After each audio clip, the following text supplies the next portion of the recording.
আসমান থেকে সাত আসমানের সর্বপ্রথম যে আসমান, সর্বনিচে যে আসমানটা রয়েছে, এই আসমানে এসে আমি বান্দাদেরকে ডাকি, বান্দা তোমার কি প্রয়োজন? তোমার কি টাকার প্রয়োজন? আমার কাছে চাও। তোমার কি সম্পদের প্রয়োজন? আমার কাছে চাও।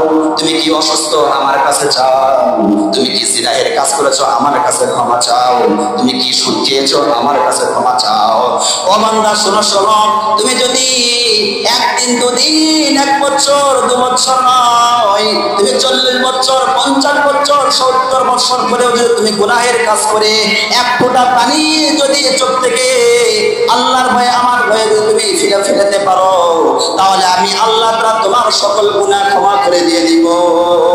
সুবহানাল্লাহ বলি।